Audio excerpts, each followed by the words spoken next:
네, 정치권 관심 뉴스 짚어보는 포커스 나이트 시간입니다. 오늘은 엄경영 시대정신연구소장 그리고 박원석 전 정의당 의원 나오셨습니다. 안녕하십니까? 네, 공천 개입 의혹의 핵심 인물이죠. 명태균 씨가 김건희 여사와 주고받은 카톡 메시지를 공개하면서 파장이 만만치가 않습니다. 잠시 뒤에 카톡 메시지 보시겠는데요.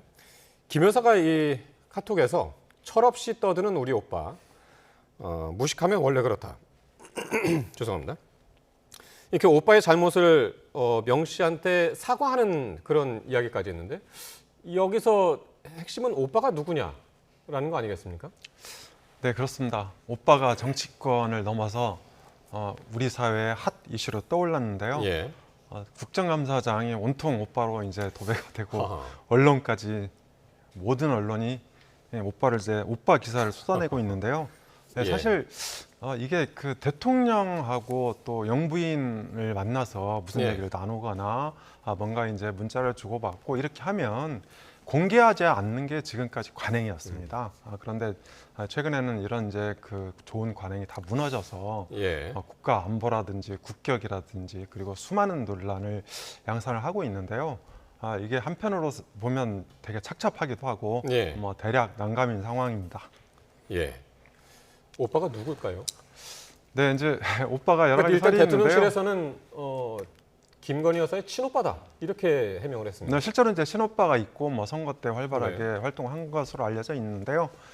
이게 그 대통령실에서 그 친오빠다고 이렇게 해명을 했는데 조금 전에 명태균 씨가 JTBC하고 이제 그 인터뷰를 하면서 네.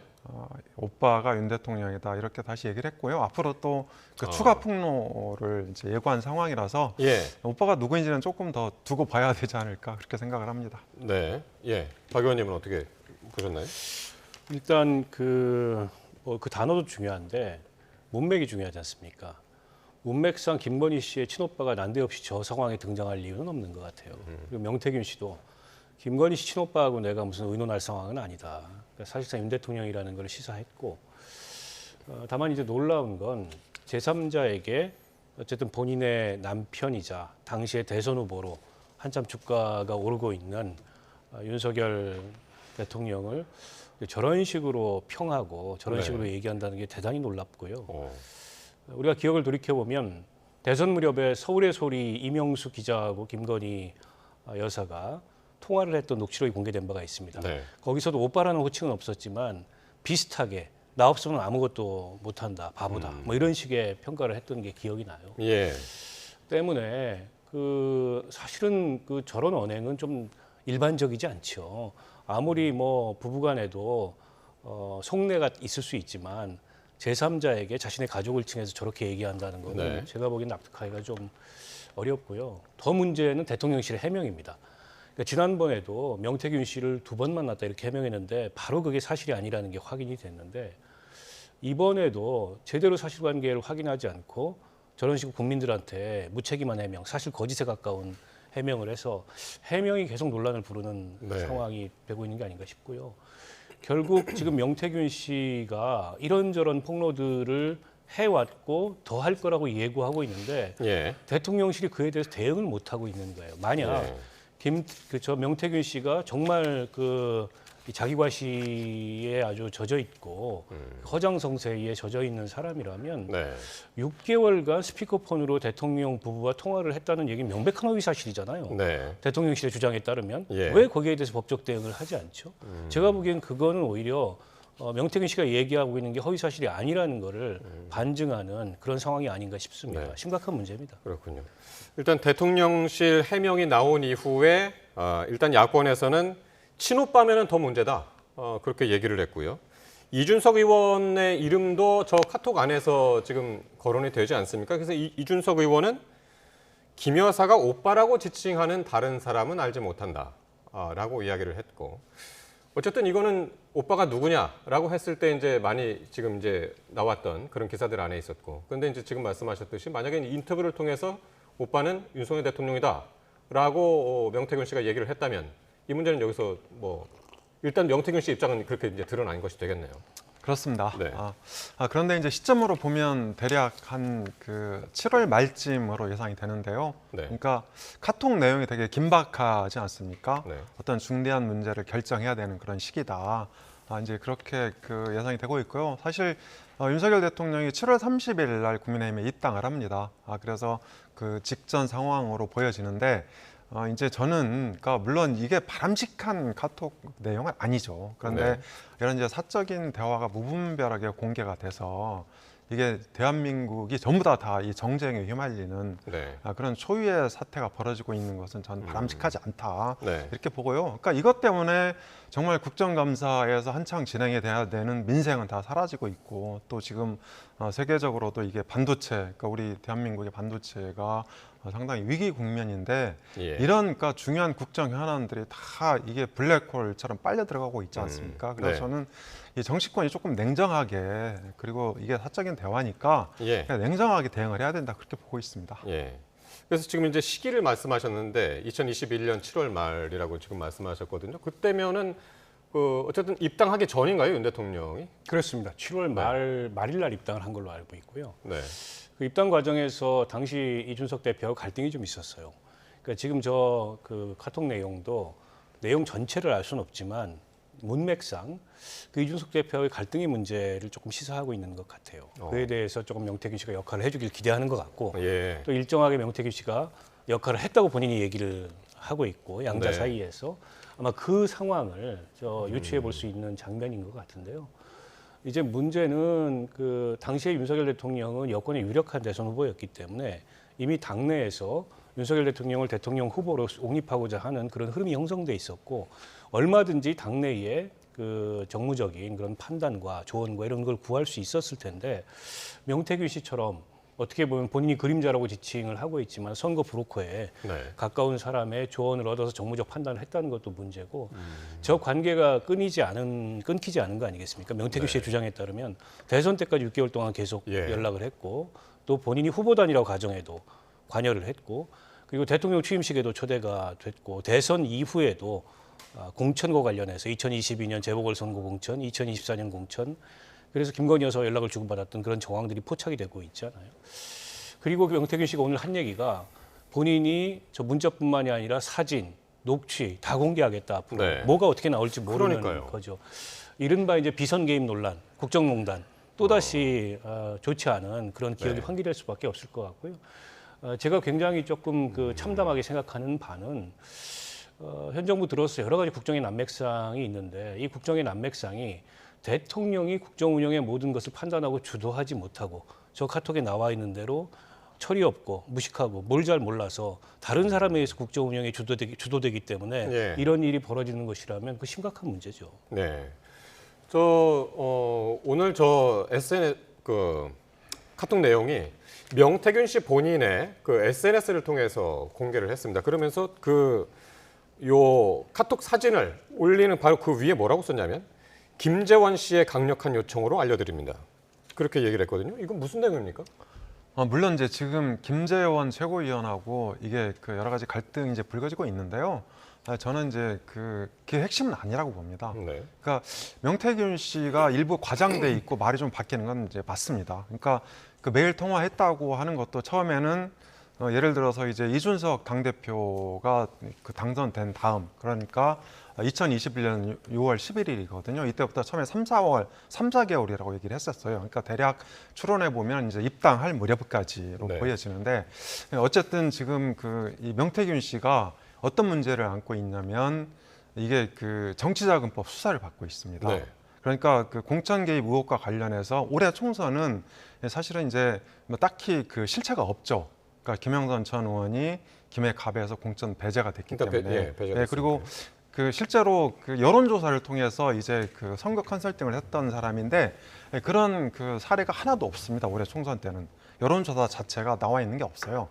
그리고 이제 그 여론조사가 문제가 됐던 거는 김영선 전 의원이 당선됐던 2022년 6월 재보궐선거입니다. 재보궐선거. 네, 요때 미래한국연구소가 5차례에 걸쳐서 김영선 전 의원 그 여론조사를 해줍니다.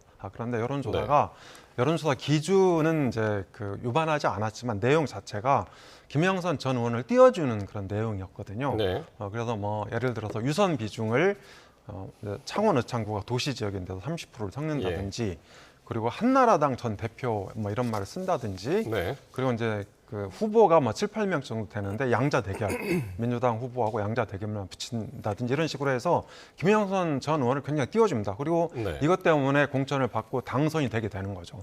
그러고 나서 수천만 원에 해당되는 그런 이제 금전 거래가 있었던 게 지금 밝혀진 거 아닙니까? 이게 선거법은 이제 그 소멸시하고 완성이 됐지만 정치자금법은 남아 있는 거거든요. 예. 그래서 이 검찰 수사를 받고 있는 상황에서 계속 윤 대통령이나 김건희 여사를 협박하면서 네. 그 나의 이 검찰 수사, 그러니까 사법 리스크를 해소해 달라 그런 메시지를 저는 계속 보내고 있다 이렇게 보고 있습니다. 그러니까 대통령과 김건희 여사를 향한 메시지를 계속 보내고 있는 그렇습니다. 것이다. 네. 죄송합니다. 제가 목 상태가 많이 안 좋아서 다시 한번 사과드립니다. 그런데 이렇게 지금 폭로전이 상당히 이제 꼬리에 꼬리를 물고 이어지고 있습니다. 이 카톡은 명태균 씨가 폭로를 한 것이고요. 명태균 씨의 녹취를 강혜경 씨라는 사람이 이제 폭로를 또 했는데요. 이게 지난 대선 과정에서 명 씨의 여론 조작 의혹이 이 폭로를 통해서 지금 공개가 됐습니다. 이건 무슨 내용입니까? 그러니까 명태균 씨가 당시에 미래한국연구소의 회장 그 직함을 가지고서 그리고 PNR이라는 여론조사 회사에도 직간접적으로 관여된 이제 그런 상황이었는데 강혜경 씨도 같은 일을 하고 있었습니다. 명태균 씨하고 함께. 예.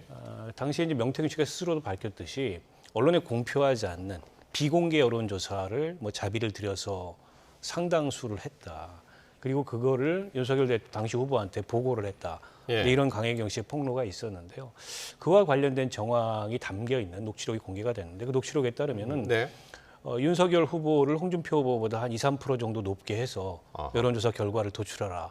라는 예. 이제 명태균 씨의 일종의 지시였고 예. 강혜경 씨가 녹취록 공개와 함께 폭로한 바에 따르면 여론조사를 하던 중에 한 2,000 샘플 정도로 중단하고 그리고 데이터를 조작해가지고 실제 윤석열 후보가 홍준표 후보보다 한 2, 3% 높은 그런 네. 비공개 여론조사 결과를 도출을 했고 그리고 같은 시기에 거의 비슷한 시기에 PNR이라는 회사에서 언론에 공표되는 여론조사도 있었는데 그 여론조사 결과의 데이터도 다른 언론사들의 다른 여론조사 회사들의 그 당시 상황에 대한 여론조사와는 다르게 유일하게 거의 윤석열 후보가 홍준표 네. 후보를 이기는 그런 조사 결과가 나와서 상당 정도 여론 조작이 있었던 거 아니냐. 그걸 예. 뒷받침한 녹취록이 나왔고요. 그에 대해서 지금 뭐 명태균 씨는 답변을 하지 않고 있고 계속 딴 얘기만 하고 있는 상황인데 이제 홍준표 당시 후보가 최근에 하고 있는 얘기가 PNR이 윤석열 후보 측에 붙어서 여론 조작을 하는 걸 알고 있었지만 대세에 지장이 없을 것 같아서 내가 가만히 있었다. 예. 이런 문제 얘기를 삼지 하고 있고 않았다고 근거가 뭔지는 모르겠으나 네. 여러 가지로 당시에 여론 조작이 있었다는 정황을 여론 조작이 있었다는 것을 뒷받침하는 정황들이 있고 또 명태균 씨가 본인이 2021년도 서울시장 재보궐 선거에서도 네. 결국 그 오세훈 후보의 당선에 상당한 조력을 했는데 오세훈 후보는 어떻게 당선되는지도 모른다. 내가 15일 동안 국민들을 속였다라는 얘기도 여론조사를 통한 그 여론 조작을 뒷받침하는 그런 본인의 얘기인가 아닌가 싶습니다. 그래서 이 예. 부분은 저는 어떻게 보면은 심각한 여론 왜곡이고 또 네. 민주주의 그에 대한 교란일 수 있기 때문에 네. 별도의 수사가 필요한 그런 사안이 아닌가 알겠습니다. 싶습니다. 엄경영 수장께서는 여론조사 분야도 잘 알고 계시죠. 이게 여론 조작이 가능합니까? 그리고 이거 만약에 했다면 그 입증이 가능한가요? 네, 제가 이제 그 상황을 그 면밀히 살펴봤는데요. 네. 박 의원 말씀하신 녹취록 녹취된 시점이 9월 29일입니다. 9월 29일이고, 그러니까 녹취록으로 보면 그때 여론조사를 하고 있었어요. 그런데 이게 이제 명태균 씨가 시사경남 대표로도 돼 있습니다. 당시에 시사경남하고 뉴데일리라는 인터넷 매체, 인터넷 매체가 이게 9월 23일하고 10월 2일 날 여론조사 결과를 발표합니다. 네. 일주일에 한 번씩 PNR이 계속 조사를 했었거든요. 근데 예. 이제 의뢰한 기관이 시사경남하고 뉴데일리였다는 거죠. 그런데 그러니까 그 공개된 여론조사는 아니었다. 이거는 이제 그러니까 10월 2일 조사랑 9월 23일 조사는 중앙여심위 홈페이지에 등록이 돼 있습니다. 그러니까 물론 이제 말씀하신 대로 이게 윤석열 후보가 당시 홍준표 후보를 조금 1.5%포인트 정도 이기는 걸로 당내 경선 나와 있는데 네. 어쨌든 그 녹취록 정황으로 보면 9월 29일 날 그 조사가 진행되고 있어야 된다. 근데 이제 그건 아니라는 거죠. 왜냐하면 10월 2일 공개된 여론조사 결과는 1일하고 2일 이틀 동안 조사를 했습니다. 근데 오늘 그리고 녹취를 들어보니까 네. 그렇게 강 씨한테 지시를 하면서 이거 유출할 거니까라는 이야기를 하더라고요. 네, 그러니까 제가 마저 말씀드렸습니다. 거기에 이제 네. 2,000명이라는 말이 나오거든요. 그런데 공개된 여론조사, 즉 중앙여심위 홈페이지에 등록돼 있는 여론조사는 2,000명이 전혀 거의 없습니다. 거의 없고, 그래서 2,000명이 그럼 뭐냐? 제가 보기에는 당원 명부로 조사를 한 겁니다. 그리고 이거 밖으로 유출할 거다 이렇게 얘기한 거 아닙니까? 예, 예. 이건 이제 그 등록이 아니고 밖으로 유출했다는 표현을 썼는데, 그러니까 누군가한테 보고하러 갈 거다. 이제 저는 이제 그렇게 봤고, 공표하는 게 아니라 누군가한테 보거나 보여줄 것이다. 그렇습니다. 그런, 네, 그런 의미로 해석을 했고, 아. 아니면 그때 조사한, 그러니까 29일 그 당시에 조사를 진행한 여론조사가 등록이 돼야 됩니다. 만약에 여론조사가 있었다면. 예. 그래서 중앙여심위 홈페이지에 등록한 거는 나름대로 중앙여심위가 철저하게 관리를 합니다. 검증을 해서 문제가 있으면 그걸 그런 내용을 적시를 하고 홈페이지에서 삭제를 하거든요. 그래서 저는 이게 공개된 여론조사를 갖고 조작하진 않았다 그렇게 보고 있습니다. 예. 근데 비공개 여론조사를 조작했어도 그건 불법입니다. 왜냐하면 비공개 여론조사도 중앙여심위에 다 등록을 하도록 돼 있거든요. 공표를 하지 않는다 뿐이지. 아닙니다. 그러니까 당내, 아닙니다. 그러니까 과거에, 전당대회 과거에 관련 명태균 여론조사는 씨가 등록하지 않아요. 하고 있던 업체가 그 비공개 여론조사를 조작한 혐의로 처벌을 받았던 전력이 있어요. 아니야, 그런 전력은 있는데 네. 지금도 마찬가지입니다. 전당대회에서 이게 정당 지지율을 물어보지 않으면 이게 등록 사항이 아니에요. 신고 사항도 아니고. 근데 저 그럼 여론조사는- 나중에 확인해 보세요. 저 여론조사는 등록이 됐습니다. 그러니까 아닙니다. 그러니까 29일 여론조사는 등록이 안 돼 있다. 2,000 예. 샘플 2,000개짜리 여론조사 등록이 됐어요. 그러니까 29일 날 실사를 했던 여론조사는 등록이 안 됐다는 거예요. 어쨌든 등록이 지금- 됐다면 그러니까 열심히 홈페이지에 그게 나와 있거든요. 근데 이제 그러니까 아무튼 지금 그게 없어요. 명태균 지금. 씨의 녹취에 나와 있는 그 여론조사 자체가 어떤 여론조사인지 어느 시기에 이루어진 여론조사인지 지금 명확하지는 않기 때문에 그게 공표가 됐는지 안 됐는지를 한번 팩트 체크를 한번 해봐야 되는 그런 작업이 남아 있는 것 같습니다. 자, 어쨌든 지금 명태균 씨가 내일부터 계속 올리겠다라고 이제 이렇게 선언한 상태이기 때문에 내일 또 다른 이야기가 또 나올 수도 있겠습니다. 자, 재보선 얘기해 볼 텐데요. 내일이 이제 재보궐선거 일입니다. 하루 앞두고 한동훈 대표는 또 부산에 갔습니다. 6번째 지원 유세인데요. 근데 이재명 대표는 오늘 재판 일정 때문에 또 발이 묶인 상태에서 온라인 유세를 했는데요. 여야 대표들이 모두 이렇게 부산 금정에 지금 사활을 걸고 있네요. 부산 금정이 네 군데 재보궐선거 중에 가장 격전지가 된 것 같습니다. 원래는 거기가 국민의힘의 텃밭인 지역이어서 네. 2018년도 지방선거 때 구청장을 내준 것 이외에 국민의힘이 진 적이 없는 그런 지역인데다가 2년 전 지방선거에 지금은 작고한 전직 부청장이 62%를 득표한 어떻게 보면 압도적인 우세 지역입니다. 근데 지금 이제 윤석열 정부 국정 운영에 대한 평가가 워낙 안 좋고 최근에 김건희 여사 논란으로 인해서 어떻게 보면 여론이 악화되다 보니까 지지자들이 적극적인 투표에 나서지 않을 가능성이 굉장히 높아 보여요. 그래서 최근에 나온 여론조사를 예. 보더라도 굉장히 미세한 정도로 민주당 후보가 오히려 근소하게 앞서는 그런 여론조사들이 나오고 있어서 국민의힘의 한동훈 대표나 지도부들이 많이 긴장을 한 것 같고요. 만약 이렇게 원래 절대 우세 지역이었던 부산 금정구청장을 내주게 된다면 예. 아마 한동훈 지도부가 많이 흔들릴 가능성이 있습니다. 때문에 예. 한동훈 대표로서는 총력전을 필 수밖에 없는 그런 선거가 아닌가 싶고 반대로 민주당은 이기기 어려웠던 지역에서 네. 의회의 승리를 한다면 상당 정도 지금 전국에서 이재명 대표 흔들리는 리더십을 이 보강을 하고 예. 어떻게 보면 향후에 전국 운영의 주도권을 가져올 수 있는 그런 선거가 되다 보니까 양당 다 여기에 이제 사활을 걸고 총력전을 펴고 있는 게 아닌가 싶습니다. 예. 조금 전에 뭐 명태균 씨 얘기 한참 했지만은 어쨌든 지금 여권에서는 잡음이 상당히 많잖아요. 이게 지금 어떻게 작용할지 모르겠네요. 이번 재보선에. 네, 뭐 윤 대통령 지지율이나 국민의힘 지지율이 조금 좋진 않죠. 그러니까 정부 출범 후에 최저 상태로 이제 나타나고 있는데요. 저는 그 부산 재보궐선거는 그럼에도 불구하고 여전히 국민의힘 승산 가능성이 높다고 봅니다. 물론 마지막 여론조사에서 그 오차범위 이내에서 이렇게 그 민주당 단일 후보가 이기는 걸로 나오긴 했는데요.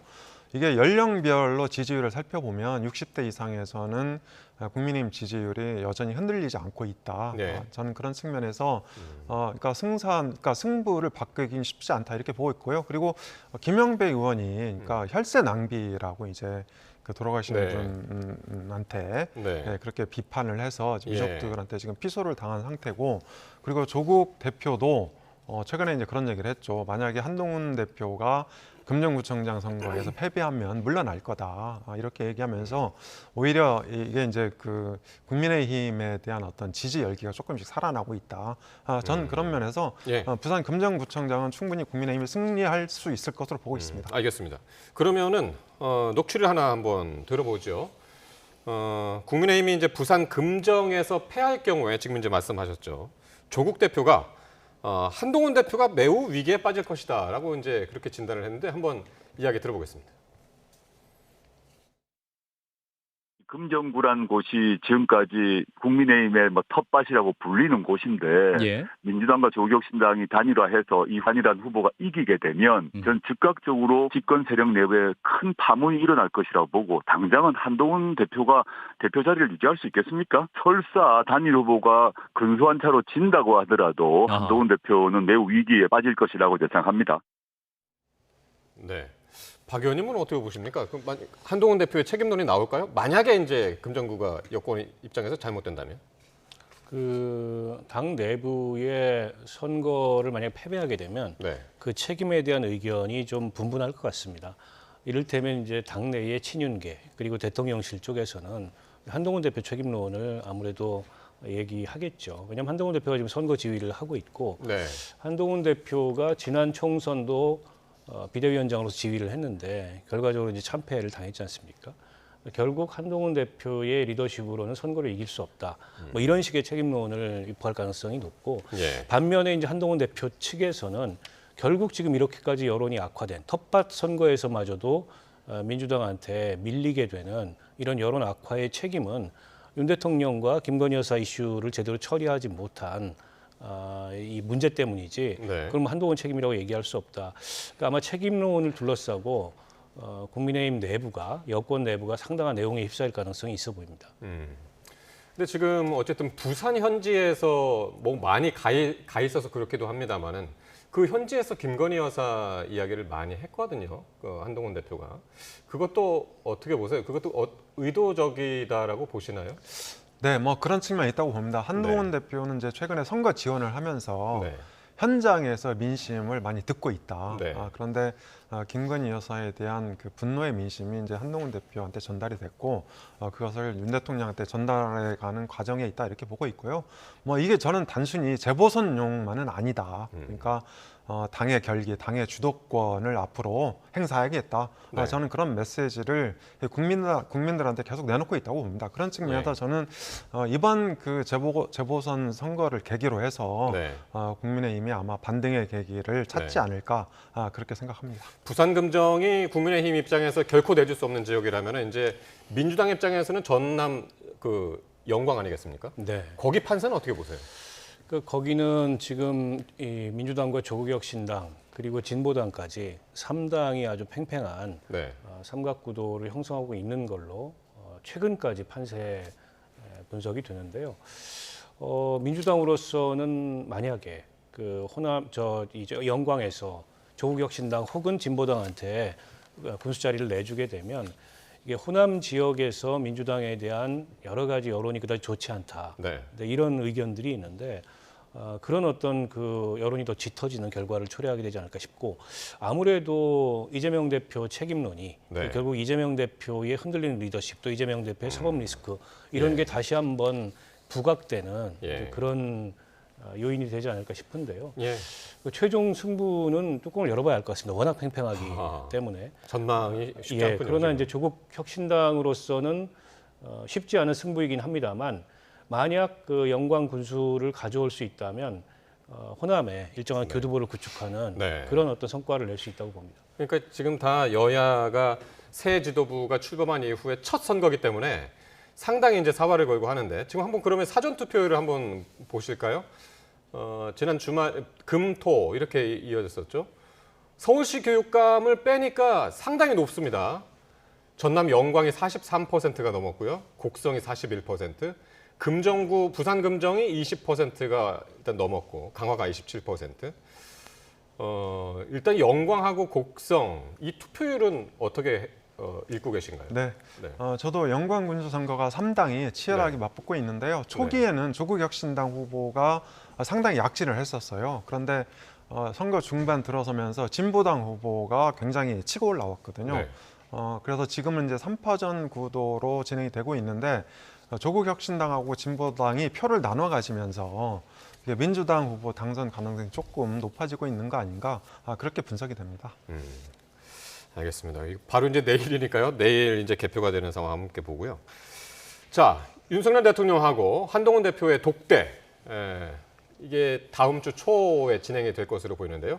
한동훈 대표 연일 발언 수위를 높이는 모습입니다. 한번 오늘 발언 직접 들어보시겠습니다.